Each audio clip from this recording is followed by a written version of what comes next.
Sejak kecil, Tony telah mempelajari berbagai macam ilmu gaib warisan dari kakek dan neneknya. Dari ilmu tingkatan pemula sampai tingkatan terakhir, semua dikuasai Tony. Dia menjadikan dirinya manusia yang tak tertandingi. Di antara 5 bersaudara laki semua, saya anak nomor 2 yang memiliki hari kelahiran Sabtu Pahing. Sabtu Pahing itu weton Jawa, weton paling tinggi, weton keramat. Karena itulah saya dipilih. Nah, kebetulan waktu itu saya juga sakit juga, kejadian waktu itu dianiaya guru SD. Nah, sama kakek saya disembuhkan. Tapi ada syarat perjanjian bahwa saya harus jadi muridnya dia, menjadi anak angkatnya dia langsung untuk menjadi pewaris ilmu terakhir. Karena kakek nenek buyut saya mengalami susah mati kalau itu tidak diturunkan. Untuk mengalahkan rasa takut itu saya ditunjukkan kesaktian dia dulu. Waktu pertama kali ditunjukin, ilmu menghilang dulu sama ilmu pindah tempat. Pada waktu di rumahnya, di depan mata, udah ada di belakang. Begitu saya lihat belakang, hilang, udah di depan saya lagi. Nah, setelah itu saya cari, udah ada di luar rumah. Di situ saya lihat, kagum. Wah, hebat juga ini. Wah, kalau punya ilmu kayak gini, enak juga ini. Nah, akhirnya saya tertarik. Di situ saya punya keyakinan, kalau saya sama kakek saya pasti tidak akan mencelakain saya. Ketertarikannya untuk mempelajari ilmu gaib membuat Tony harus melewati beberapa ujian. Harus melewati ritual-ritualnya itu, mau tidak mau harus belajar. Jadi pada waktu saya belajar ilmu itu, lihat setan udah biasa, karena temannya setan. Berbagai ritual telah dilaluinya. Sang kakek pun akhirnya mewariskan sebuah ilmu kepada Tony. Pertama itu saya belajar ilmu aji tapak banyu. Jadi ilmu mengambang di atas air. Jadi tidak bisa tenggelam di air. Tahap dasar untuk mempelajari ilmu untuk menyatu dengan alam. Lulus dan tidaknya belajar ilmu berikutnya harus pertama itu dulu.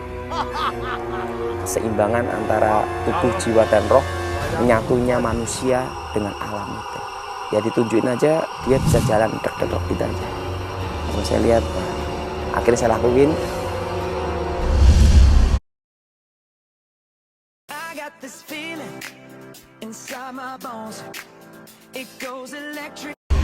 Tapi saat tertentu dibawa ke perbukitan atau di gunung itu selalu pasti. 7 hari poso mutih, kita harus jalan terus.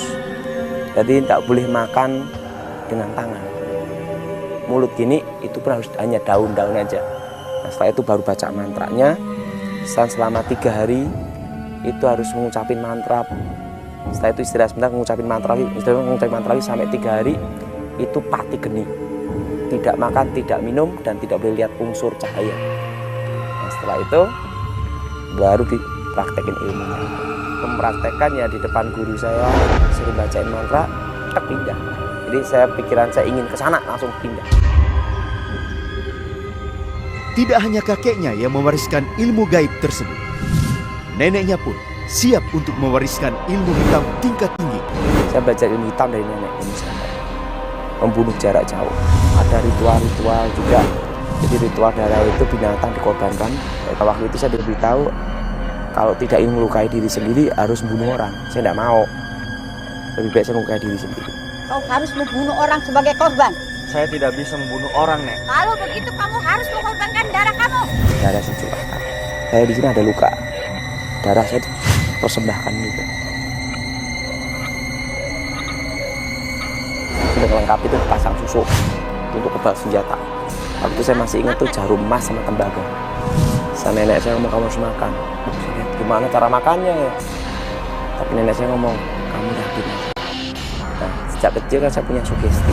Saya yakin guru saya tidak nyelakain saya. Tenggorokan ini sampai sini rasa sakit sekali. Tiba-tiba itu seperti jarum itu berjalan. Sret, sret, sret, sret. Seperti apa yang ditunjukkan ke guru saya itu. Kamu telah menguasai ilmu santet tingkat tinggi, cucuku. Dengan ilmu kesaktian yang dimiliki oleh Tony, ia mampu membuat orang-orang datang kepadanya guna meminta pertolongan.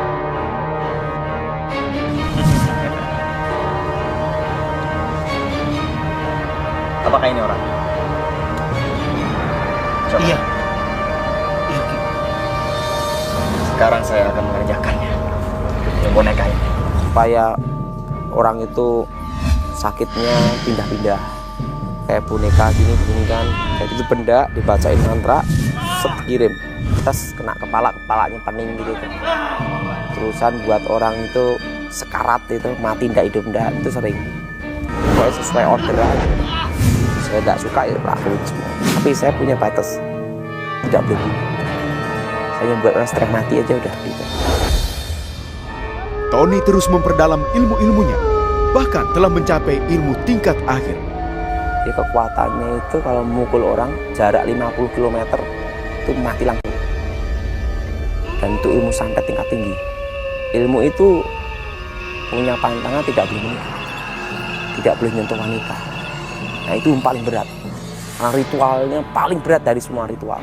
Tidak boleh makan, tidak boleh minum selama 7 hari 7 malam. Untuk menguasai ilmu itu butuh berapa bulan? Baru bisa ilmu terakhir itu. Waktu itu ingin menjadi orang nomor 1 aja. Saya ingin menjadi orang yang tanpa tanding gitu aja. Saya tuh kehilangan arah tuh waktu guru saya meninggal dunia. Waktu itu saya ingin mencoba kesaktian itu. Tapi saya tidak mau nyoba kesaktian itu ke orang biasa. Nah disitulah saya bertarung, cari lawan, pergi ke dukun-dukun. Waktu itu saya masih ingat di berbagai macam tempat di Gunung Lawu. Saya di berbagai tempat di tanah Jawa ini udah saya kunjungin. Nah, saya kalahkan mereka satu persatu, dukun-dukun itu. Rasa takut ada. Kenapa ada rasa takut? Kita takut pasti ada orang tahu kelemahan kita. Dan yang kedua, ketakutan akan kutukan yang akan datang. Atas bujukan saudaranya, Tony mengikuti sebuah ibadah. Namun ketika dia berada di sana, Tony merasa tertantang dengan perkataan seorang pembicara. Orang Kristen tidak bisa disantet, tidak bisa dimantrai, tidak bisa diguna-gunai. Saudara-saudara yang terkasih, bahwa orang Kristen tidak bisa disantet, tidak bisa dimantrai, dan tidak bisa diguna-gunai. Ya, saya coba santet Gilbert, tidak mempan. Nah, tiba-tiba pendeta Gilbert ngomong, Bagi saudara-saudara yang hadir di ruangan ini, yang mempunyai jimat-jimat atau dukun sekalipun, maju ke depan, kami undang ke altar. saya datangin Gilbert. Nah waktu itu saya bingung, artakol itu apa? Tak kira tempat adu ilmu. Nah taunya didoain. Tujuan saya itu untuk bertarung, bukan untuk didoain. Di situ saya tantang Gilbert bertarung. Kamu menantang saya. Ayo kita bertarung. Tunjukkan kesaktian kamu. Gilbert tatap saya. Besok pagi saudara datang sini, saya tunggu. Haleluya. Besok pagi aku akan datang ke sini. Saya pulang, satu malam saya susah tidur waktu itu. Besoknya saya datang jam 8 pagi. Nah pendeta-pendeta udah nungguin saya, itu pendeta-pendeta. Gilbert, Nah pendeta Gilbert datang. Di situ saya bertarung. Di pertarungan saya dengan pendeta Gilbert itu bukan jarak jauh. Jarak dekat 1 meter muka dengan muka. Ya mukul bener gini. Bukan alam roh lagi. Ya, aku Tony. Ayo kita bertarung. oke, silakan.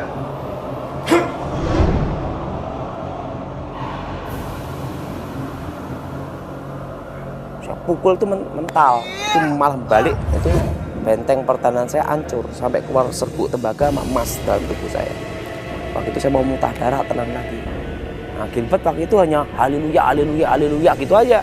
Sama bahasa roh gitu. Saya juga bingung ini bahasa apa gitu loh. Saya pukul mental, pukul mental, pukul mental terus. Waktu itu mendekati jam 12 siang saya ngomong sama Gilbert, ini ilmu terakhir saya. Kalau saya kalah saya berguru sama kamu, kalau saya menang kamu mati. Saya kalah. Saya akan berguru sama kamu. Kalau saya menang, kamu mati. Gilbert ngomong silahkan. Silakan, Tony. Saya baca mantra terakhir waktu itu Pamengkang Jagat. Sekali pukul 50 km batu hancur. Baca mantra Pamengkang Jagat itu, saya buka mata. Saya lihat dari tubuhnya pendeta Gilbert keluar cahaya terang. Di situ saya grogi.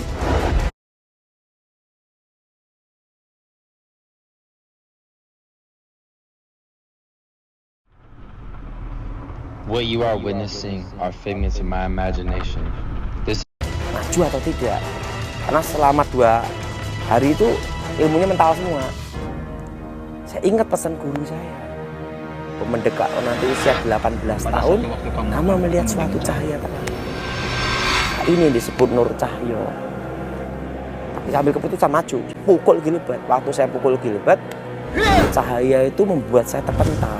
Itu cahayanya warna kuning keemas-emasan sinar pelangi. Cahaya itu membuat terpental kira-kira 10-12 meter. Saya kalah, hilang ingatan, gila setahun. Selama berbulan-bulan dia terus didoakan. Hingga 1 tahun setelah peristiwa tersebut, sesuatu yang supranatural terjadi. Waktu saya mental kalah itu gelap. Waktu tepat setahun itu tahun 93, ada cahaya datang, masuk kepala saya sembuh seketika. Dan ada damai yang luar biasa di hati saya.